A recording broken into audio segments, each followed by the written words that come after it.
Hey there, what's happening all my YouTube peeps? Thanks for tuning back into the channel today right here with the Therustbeltmechanic. Today we're going to be talking back into the flat rate system again. 2 weeks ago I put up a video asking you guys for more information on what you do in the automotive or heavy duty or whatever trade industry on how you get paid, especially when it comes to flat rate.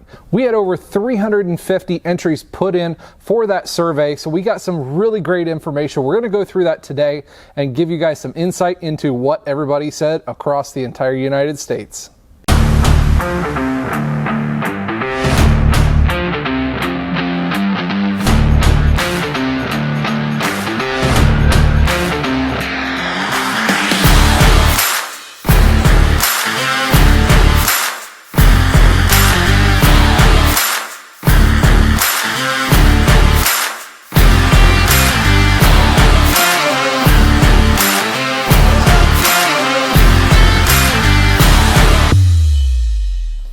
So here in my hand, I've got a list of all kinds of great information that you guys are gonna wanna hear about the awesome 351 people who put in to the survey for this flat rate system. Now I asked quite a few just simple, easy questions based on, what kind of industry do you work in? Is it like automotive, heavy duty, light duty, diesel, aircraft, whatever it might be. Had people put that in, where they were from, how much money they about made. Of course, no personal information was taken whatsoever. Also asked a couple of things on whether they agreed with the pay system they're currently in, and then at the end asked them a question about the flat rate system and what they would do to either change it or what they would change their current system to if they don't like it. So to get into some of the nitty-gritty of it, here's a couple of the numbers. Out of that 351 entries, 160 of them worked flat rate. So pretty decent percentage there. Only 12 of those 160 entries said that they liked or agreed with the flat rate system that they worked. Kind of crazy. So jump down to the hourly system. We had 104 people put into the survey that they worked hourly. That's not hourly plus bonus or anything like that, just hourly. Only 10 of those 104 people said they disliked the hourly system. Again, that's some pretty neat information. Out of everyone else, 75 of the rest of the people said that they worked a hybrid system. The rest of them wrote in something else along the lines salary or a certain other hybrid system. But the funny part about the hybrid system was out of those 75 people, I would have thought based on other information that people would have liked that more, but only 50% of people working the hybrid system said they liked it. It was 50-50 split pretty much right down the middle of likes to dislikes on the hybrid system. That one kind of blew my mind. But on to the next bit of information here. I asked everybody what industries that they worked in. So out of the 351 people who filled out the survey, 68% of those were automotive or car technicians. 15% of the people said they were heavy duty, diesel or equipment operators or technicians. 4.3% said they were light duty diesel and truck equipment people. So that was pretty neat to see that most of the industry is made up of that. We didn't really have a lot of other input from other industries such as HVAC or locomotive or airplane repair. Just that may be due to the channel and what kind of viewers that we have here, but out of the base that we had put in the survey, those are the percentages that we saw. 43% of the 351 people work in the flat rate system. Now, let's get into the money portions of this, because I thought this was some great information too. We asked people how much money that they made in a range. I asked them 10 to 25K a year, 25 to 45K, up and so on and so forth.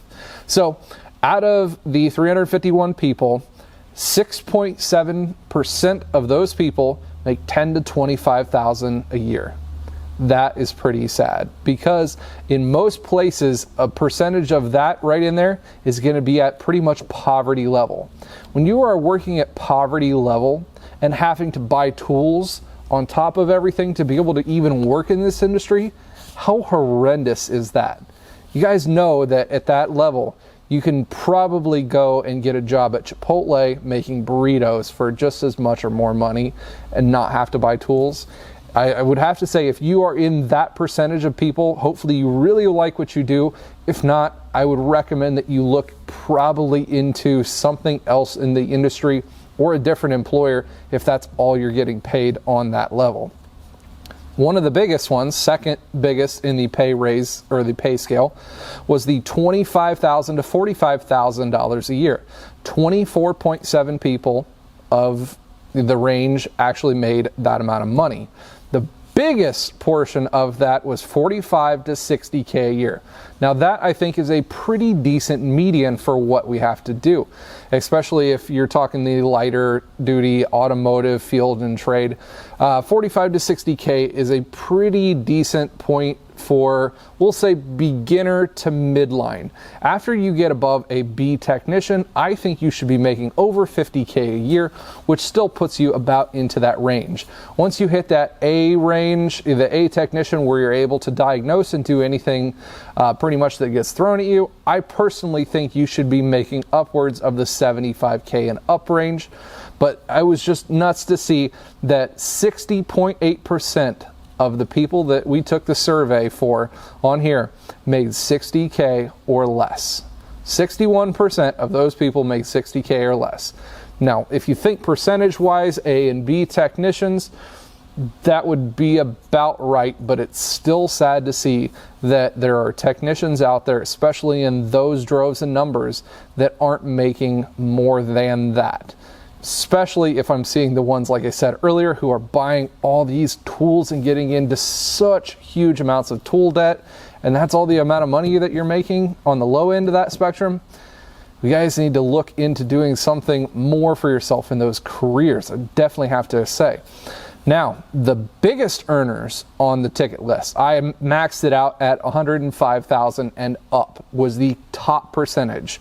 It was really cool to see that 6.5% of people, so right at the level that the 10 to 25K, the 6.7%, 6.5% of the total people surveyed out of the 351 make over 105,000 a year. So I thought that was really neat to see. And actually the majority of those, you would think, okay, heavy duty diesel machinery, because I asked that part of the industry to put their input into this, that they would be the ones making that. Actually, no. Out of the 22 people who said that they made over 105,000 a year, only 5 of those were heavy duty diesel and or equipment operation and repair. Out of all of those, over 78% of those people who make over the 105K a year still worked in the automotive field and industry. So that just goes to show you that if you are in the right place, the right time, you're in the right portion of the field, or you have enough experience to that, the money is there to be able to be made. It just goes to show you that, you know, it might be a small percentage, but 6.5% of those guys are making really good money at what they do, and I definitely commend you guys for doing that and doing your part in the industry. Now, out of those guys who are making 105K plus, where did you guys work at? That's what everybody wants to know, is where were you at? So I already told you the industries in which we saw the highest ones. Now, what about the locations of those people? Topping out, like I said, 22 people in total had said that they made over 105K in a year. Out of those 22 people, 5 of them work in California. Big winner is big old Cali. So out west in California, that's where the most amount of people working in the automotive industry are making over 105K a year. Now, I also think, to throw into the towel on that one, that California also has one of the highest rates of living expenses in the entire United States. So you kind of have to weigh your options on that one. Number 2 on the list of the best places to be for that was going to be Texas. Texas had 4 guys, one of those of which said they worked in the oil and heavy duty industry. 2 of them said they worked in the light duty or diesel truck industry. 1 was the automotive industry. Next one down, we had a couple of them hit 2. Ohio, Massachusetts, Maine, and Nevada said that they each had 2 of them, and the rest of these single ones were spread out pretty evenly throughout the U.S. We even had 2 people input that were from Canada that had over $105K a year that said was what they made. So pretty neat to be able to see that the people who are actually pulling the big numbers in, they aren't just in one area. It's pretty well spaced out in all of this. We even had a couple one in North Carolina, 1 in Tennessee, 1 in Michigan. We had a couple of them in Nevada, 1 in New Mexico. So even guys who are on the outskirts of a lot of these bigger states are still making some money too. Now we're going to get into the negative points of the flat rate system, or where people actually put some input into what they think is the worst part of this. One of the questions that I asked was if people agreed with the flat rate system, or what would they do to fix it. Now, most of the people were saying that they should put into a hybrid system, that the hybrid system was the answer for what they thought all of their problems were. Now, I'm going to have to really disagree with it based on this information. Earlier, I told you guys that the guys who are working in the hybrid system, or a hybrid system of sorts, only 50% of the people in that category thought that they were in a fair working system.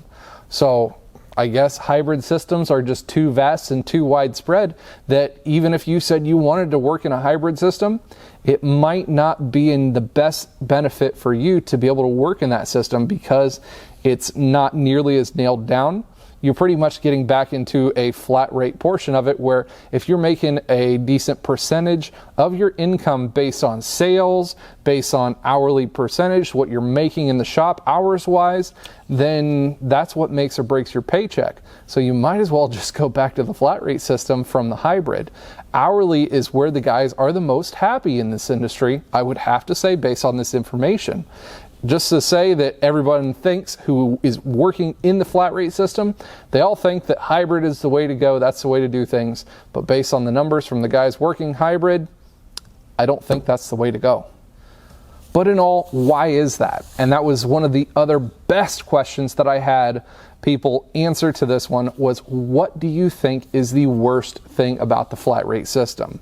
Of course, which I agree with 100%. The highest percentage of people who said the flat rate system needed to change, they said the worst part of it was stress or anxiety of making hours. 40.3% of the people said that stress or the anxiety of having to make hours was the worst part about the flat rate system, and I would have to agree with that one. You guys imagine working the flat rate system. If you haven't before, you have to make your hourly quota each and every week. Now, there's lots of factors that get thrown in there, whether your shop is going to have enough hours to keep you busy throughout the week, whether you're going to get a bunch of warranty tickets thrown in there, or you just get hung up on diag for this one vehicle that is just a pain in the butt to see. You get hung up on some of these things that you may not make the hours for. So in the beginning of the week, you're trying to make as much hours as you can. So later on in the week, you're not as stressed out. You're not trying to rush through Friday. You're like, crap, it's Friday. I've only made 25 hours. I need to make up my week. And that makes Fridays really, really not fun. So I definitely agree with the 40.3% of the people who filled out the survey in saying that stress and anxiety is one of the worst parts about the flat rate system. Number 2 on the worst parts of it was going to be warranty time. 21.5% of people who were surveyed said that warranty times were one of the biggest factors of the negativity to the flat rate system. Also, a good agreeable point, because anybody who works especially in the dealership scene, you guys see that warranty times are diminishing and dwindling so terribly right now that we are getting hosed horribly. As a matter of fact, one of the technicians right over there in that bay, they looked up and they were needing to do an oil cooler on a pretty much new Jeep Wrangler. We could pretty much see that one of the O-rings was installed wrong from the factory. It didn't seal correctly, so it just slowly leaked over the first couple of weeks of ownership, and it needed a new oil cooler and O-ring assembly. for that one. Now, if you look up the flat rate time, book time for if a customer walks through the door, that job was going to pay over 3 hours to do. Regular intakes, they kind of stink to get off. It's a little bit tight in there. So over 3 hours to do that lower oil cooler assembly. But under Chrysler warranty time, because they think that, oh, you're a Chrysler technician, you should be able to do this faster than anybody. We're only going to pay you 1.7 hours. Really? Because you care about your employees so much, we're going to pay you less than what everybody else would pay to work on one of our vehicles. How in the world does that make sense? That makes 0 sense whatsoever to me. You guys who are in the automotive industry and who are in the higher ups in the warranty administration portion, you are just shitting on the technicians. This is a horrible thing for you guys to be able to do in this industry, and cutting these labor times like you've been cutting recently is one of the worst things about it. And that is one thing that I vow that I want to get to the bottom of in this industry. The cutting of warranty times is almost to the point where it's a political nonsense feature that all of these large companies are saying, you know, pretty much screw the techs. We're just going to throw them into the bucket, give them what they want, because you know what? They'll take it. I think you're going to lose your butt on this one, because that number right there, 22% of people saying that warranty time was the reason that they were hating an entire pay system. Now, like I said, they're not just hating the pay system for what it is. Obviously, it's bad enough. They're hating it because of how you do your warranty times and hours. Wow. That just... All right. I'm going to jump off my soapbox here before I get too much deeper, because I think I could make another whole video just out of warranty time. I'll secede the rest of my time for that one. The next one down on the list was corner cutting. Most of the people who aren't in the flat rate system or don't know about the automotive field, which showed percentage-wise in this answer, says that the flat rate system promotes corner cutting, or, you know, cutting time off of doing the job by cutting back the quality of work that you do. Now, anybody who actually works in the flat rate system or has for a long time, they know much better against that one because of comebacks. Comebacks on that one, you are fully accountable for the work that you do in the flat rate system, i.e. if you do a job bad or incorrectly, it's going to come back to you and you're going to have to fix that car for free. The accountability is not always there in the hourly system, where if you fix something wrong and you come back, the car comes back for you to fix it, you're still on the clock, you're still getting paid to fix something that you messed up the first time around. I know some systems have certain rules in line for that situation, but in most of the hourly situation, it's not that way, and you get paid for doing whatever you do in the shop every single day, regardless if it was your fault or not. And then the last and final thing that was actually written in on that one, the worst part of the flat rate system that people wrote in, was favoritism. Over 11% of people who answered that question in the section of just writing something in said that they thought that favoritism in their shop was killing the hours and the morale, giving the hours to the technicians who just had seniority there of time in, rather than what they were experienced in doing, whether they were hard workers and they had higher fixed first visit scores. It was just, you're the boss's toy for this one, and you're going to get the most hours, which is also crap in amongst itself, but obviously people can see through the BS, and that's what they're putting in on this survey. And that's about all she wrote. Well, that's about all the information that I have for you guys tonight on the video where we took the information from you guys about the flat rate system or whatever systems that you've been working in. Now, I do want to have one more survey for you guys to fill out, because I like this information. It's really great, but there's a couple more little service fields that I want to get some more information on. So down below in the description, there's going to be a link to one more survey to be able to take. I want to top this whole series off with a great piece on what I think people should do for changing the system that we have right now. There's going to be some really good questions in there based on the flat rate system and how we think that it's going to be able to change, as well as giving you guys some opportunities to see some different pay systems on what we could go to that would really make a difference. I will do that one, show you guys the information, and then give you a final verdict on what everybody thinks and what the best plan of action is to fix the pay system here in the automotive field. I think it's going to be a great ending to the video series, and I will only get that information if I get some help from you guys to be able to fill out the survey that's in the link down below. We've got some awesome content coming up for the viewer, so you make sure that you want to stay tuned to the channel. Subscribe, turn on that bell notification so you get notified when I come out with cool, awesome content just like this one. This weekend, we are picking up a brand new vehicle for the channel. This is going to be a major staple point here on the channel over the next 6-8 months or so.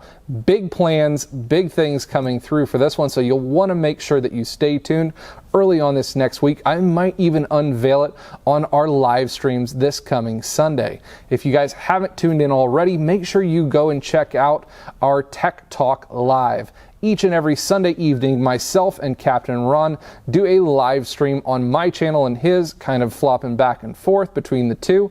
Afterwards, we put our live stream onto a podcast format. That's pretty much available on any and every podcast format that there is for you guys to listen to throughout the day, throughout your drive home, if you guys don't get a chance to actually watch it on Sunday evenings. Tech Talk Live with Therustbelt and the Captain. I'll put a link to that one down in the description below as well. I appreciate everybody tuning in this evening. As always, you guys stay awesome.